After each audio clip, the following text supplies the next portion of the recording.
السلام علیکم ناظرین، B A second year subject Urdu کی آن لائن کلاس میں آپ سبھی کا خیر مقدم ہے۔ آج ہم پیپر سیکنڈ شاعری اور ترجمہ کے نصاب میں شامل قصیدہ شیخ محمد ابراہیم جوگ حصہ دوم کا مطالعہ کریں گے۔ ناظرین، اس سے پہلے کی ویڈیو میں ہم نے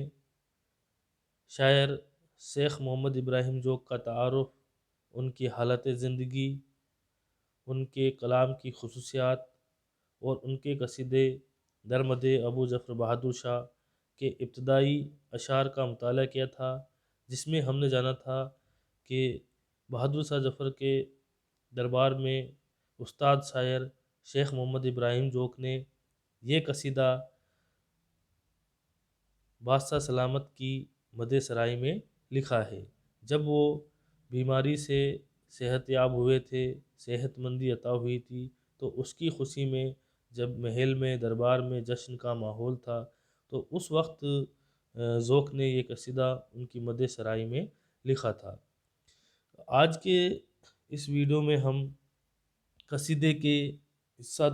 دوم کا مطالعہ کریں گے، جس میں قصیدے کے اگلے اشعار کا جائزہ لیں گے۔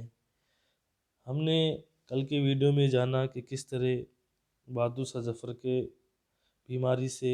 شفا ہونے پر، صحت یاب ہونے پر جو ماحول تھا، اس کو الفاظ کے پیرائے میں شاعر نے بیان کیا ہے قصیدے کی شکل میں۔ تو قصیدے میں 4 اجزا مانے گئے ہیں: تشبیب، گریز، مدح اور عرض مطلب یا دعا۔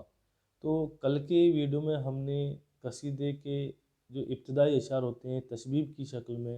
تشبیب، تو ان کا ہم نے مطالعہ کیا تھا،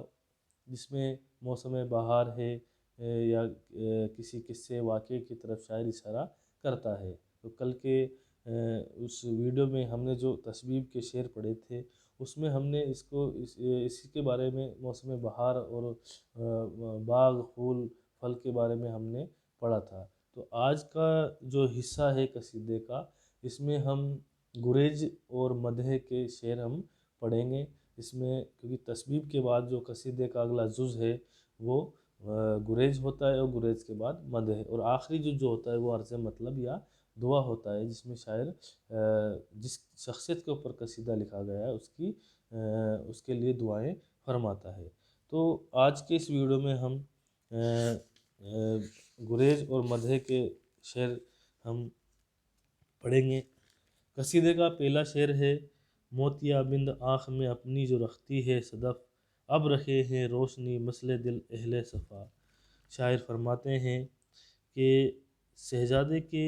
موتیا بند کی جو بیماری ہو گئی تھی، اس کی طرف اشارہ کر رہے ہیں کہ یہ موتیا بند ایک موتی کے مانند تھا جو کہ سیپی میں رکھا ہوا ہو، اور اب جب یہ تکلیف ختم ہو گئی ہو تو پاک نور کی مانند آنکھ روشنی رکھتی ہے۔ یعنی جس طرح سمندر کی سیپی میں موتی رکھا ہوتا ہے، اس کو نکالنے پر وہ چمکتا ہے، اسی طرح بادشاہ سلامت کی آنکھ میں جو موتیا بند کی بیماری تھی وہ ختم ہو چکی ہے، جو اسے لگتا ہے کہ اس آنکھ سے جو ہے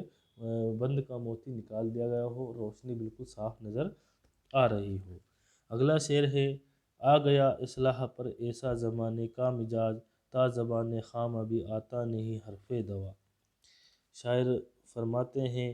کہ ہر طرف اس خوشی کی وجہ سے، یعنی بادشاہ سلامت کی جو صحت یابی ہے، اس خوشی کی وجہ سے اصلاح ہی اصلاح ہے، یعنی کہ کہیں کوئی کسی تکلیف پریشانی میں نہیں ہے، چاروں طرف خوشیوں کا ماحول ہے، دربار میں محل میں کسی طرح کی پریشانی اور تکلیف میں لوگ نہیں ہیں، اور اسی وجہ سے اب قلم کی زبان پر بھی دوا کا نام تک نہیں آتا، یعنی کہ قلم دوا کا نام بھی بھول گیا ہے۔ کہنے کا مطلب یہ ہے کہ جب شہزادہ بیماری سے صحت یاب ہو چکا ہے، تو اب حکیم کی جو قلم ہے جس سے وہ دوا لکھتا ہے، اب اس قلم پر دوا کا نام نہیں آتا، کیونکہ بیماری سے اس کو صحت یابی حاصل ہو چکی ہے۔ اگلا شعر ہے: تا زمانے نسخہ پر لکھنے نہیں پاتا، ہو صحفی طبیب کہتا ہے بیمار بس کہ مجھ کو بالکل ہے شفا۔ یعنی کہ طبیب بولتے ہیں علاج کرنے والے کو، حکیم کو، ڈاکٹر کو، جو وہ نسخہ لکھتا ہے، یعنی دوائی لکھتا ہے کاغذ پر اپنی قلم سے، تو اس پہ وہ دوا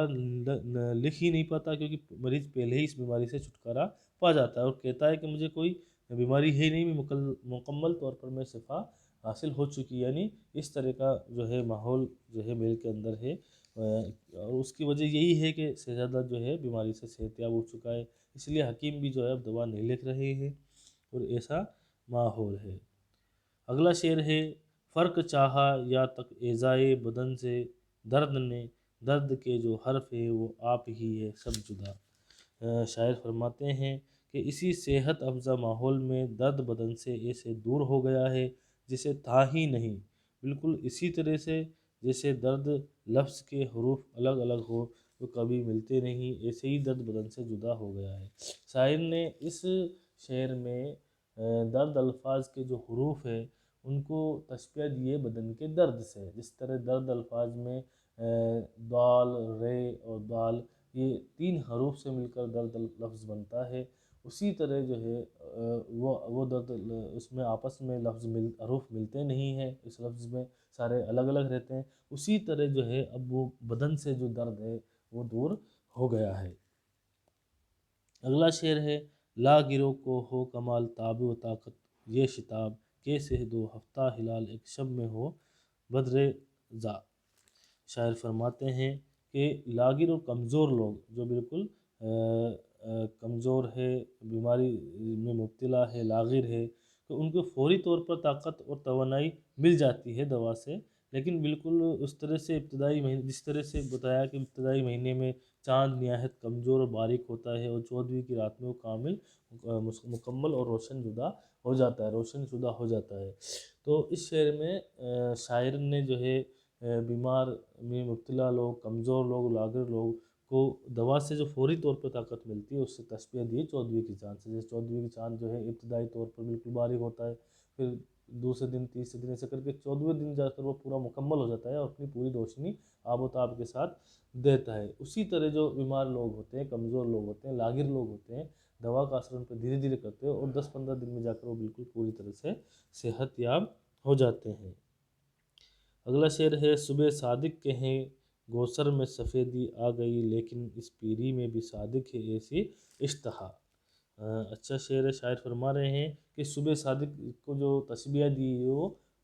بادشاہ سلامت کے روشن چہرے سے، یعنی بہادر شاہ ظفر کے چہرے سے جو ہے صبح صادق کی تشبیہ دیتے ہوئے شاعر کہتے ہیں کہ لگتا ہے کہ ان کی عمر پر جو ہے پوری ہو گئی ہو، بڑھاپا آ گیا ہو، سفیدی ان کی داڑھی میں آ گیا ہو، لیکن اس کے باوجود بھی ماشاءاللہ ان کا ہاضمہ بہت اچھا ہے اور اچھی غذا وہ لے رہے ہیں، یعنی ان کا جو اتنے بڑھاپے کے بعد، سفیدی آنے کے بعد بھی ان کا جو ہاضمہ ہے، کھانے جو بھی کھانا کھاتے ہیں وہ ہضم ہو جاتا ہے، ہاضمہ بہت اچھا ہے، اس کی طرف انہوں نے اشارہ کیا ہے۔ اگلا شعر ہے، بھوک کی شدت سے اس کو یک نفس فرصت نہ ہو، قرص سے خورشید کے جب تک کرے نہ ناشتہ۔ بہت اچھا شعر ہے، شاعر جو ہے بادشاہ سلامت کے ہاضمے کی بڑھائی بیان کرتے ہوئے فرما رہے ہیں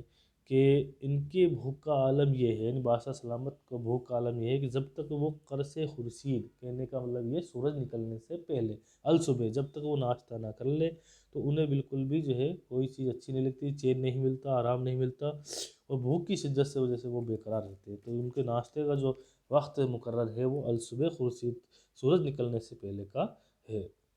اگلا شعر یہ ہے کہ پہنچی یہ تخت ہی کہ نوبت ہے نوبت کھانے میں، لیتی ہے جی کھول کر کیا کیا ڈکارے کونا۔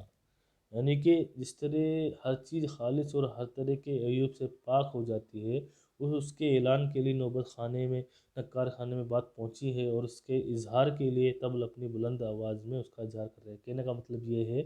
کہ بادشاہ سلامت کے جو ہے صحت مندی کی خبر اب پورے محل دربار میں پہنچ چکی ہے، اور اس خوشی میں نوبت خانے کا جو نقارچی ہے، یعنی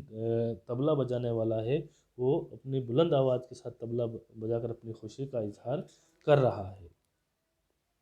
اگلا شعر ہے، کوس پھولا ہے خوشی سے نفع کا کیا دخل ہے،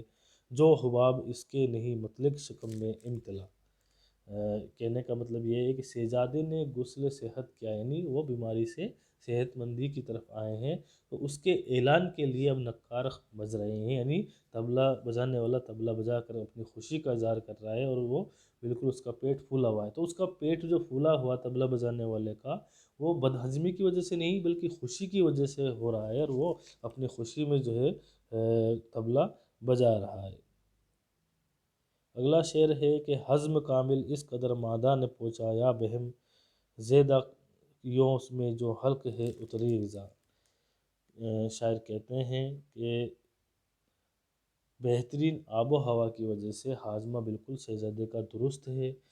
جو ابھی غذا حلق سے نیچے اتارتے ہیں تو فوری طور پر وہ ہضم ہو جاتی ہے اور پھر بھوک کا احساس ہونے لگتا ہے، یعنی کھانے کا جو شہزادے کا جو ہاضمہ ہے وہ بالکل درست ہے، کوئی بھی کھانا کھاتے ہیں حلق سے نیچے اترتا ہے، پیٹ میں جا کر ترنت ہضم ہو جاتا ہے اور واپس بھوک لگنے لگ جاتی ہے۔ تو ہاضمے کی بڑائی بیان کرتے ہوئے شاعر نے اسے لکھا ہے۔ اور آج کے اس حصہ دوم کا جو آخری شعر ہے کہ ہے مزاج اہل عالم یہ قریب اعتدال، ساتوں اقلیمیں ہیں گویا اب بے خط رستوں، یعنی شہزادے کے صحت یاب ہونے کی خوشی نہ صرف ہماری اس دنیا میں ہی ہے، ہمارے اس محل میں ہی ہے، بلکہ سارے عالم، یعنی ساتوں زمین و آسمان پر جو ہے یہ چیزیں پھیل گئی ہے، اور سب جو ہے شہزادے کی صحت یابی کی خوشی کا منا رہے ہیں، خوشی کا اظہار کر رہے ہیں۔ تو آج کے اس ویڈیو میں ہم نے قصیدے کے حصہ دوم کا مطالعہ کیا، جس میں ہم نے قصیدے کے جز غریز اور مدح